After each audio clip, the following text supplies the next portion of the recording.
Yes, it's John G. Sutton.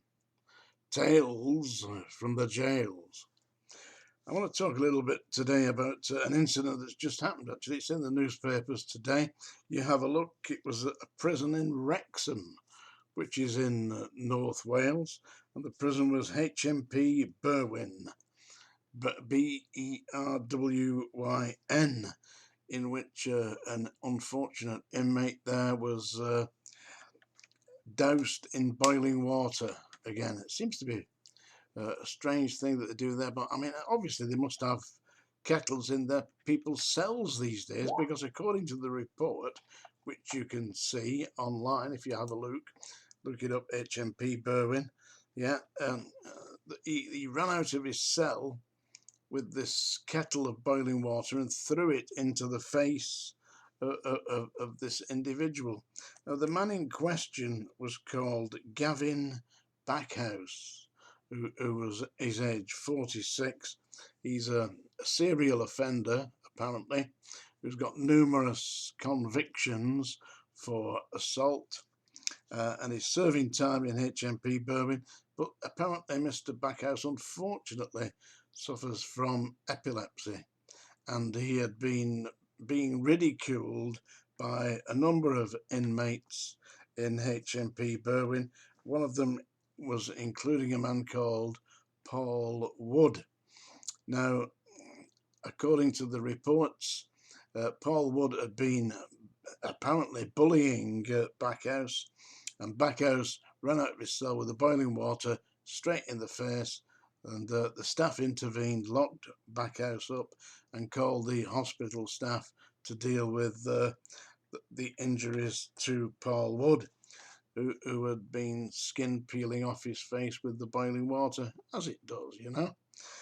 So apparently, Backhouse was confronted with the CCTV evidence, because they have CCTV in prisons now, because they didn't have when I worked there. All they got was the word of the honest officer. Seriously. And that's all they had. And anyway, apparently he just held his hand up and said he was guilty, but he was still sentenced to 18 months imprisonment on top of his sentence. So it was running concurrently and not consecutively. Concurrently means it goes on the top at the end. So anyway, that's what happened to Gavin Backhouse, and you can look it up on online. Now, I've seen a number of prisoners get seriously beaten in prisons, and there was one senior officer at Strange Ways prison who had I don't know if he must have been providing this inmate with favours, because this particular inmate would go around and the officer would unlock whoever it was he wanted to be assaulted, and not tell them that at the same time he'd undone his hitman, because the hitman would follow whoever it was into the recess and then beat 10 shades of shit out of them. I was on duty one lunchtime, and it usually happened at lunchtime, on lunchtime, and this particular inmate went into the landing, and the first thing I heard was this enormous screaming, and it came from A4 landing, and I ran up. I was on A wing at the bottom.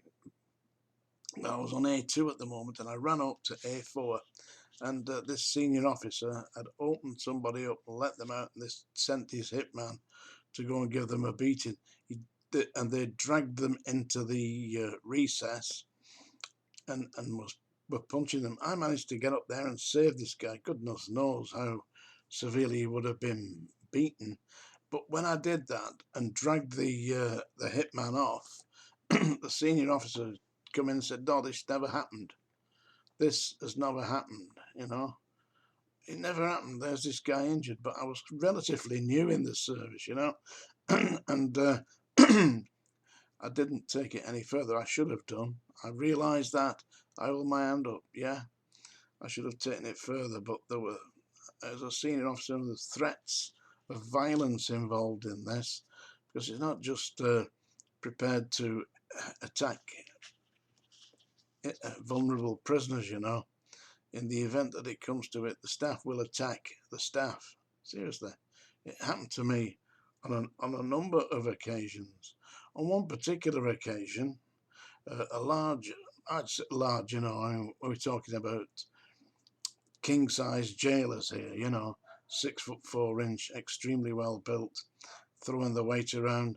Went in the club at dinner time, came back, be about 1:30, and start shouting abuse up at me. I was on A2 landing, he was on A1 landing, and I don't know what got into his head, but started shouting up, "Come down here, you bastard, Sutton, I'm going to give you the slapping of your life." And he's about 6'4", about 17 stone, 18 stone, usual industrial sized jailer, you know. And I declined to do that, but I took statements off all the inmates that heard it, because I was slopping them out at the time, and I presented them to the #1 governor, my mate and yours, Norman Brown. And he said, "What am I supposed to do with these?" I said, "Just attach them to my record of service if you don't mind, because I fear that the maniac that you're employing could very well decide to do what he's threatening to do. And as he's on record as threatening to do it in front of witnesses, and there's the statements, including mine, yeah, there you have it. I would like you to do your job and provide me with a reasonably safe place of employment, which you're required to do. Because I'm entitled to the same kind of protection that the inmates are. Get out of my office." Seriously, Norman Brown was not amused with me.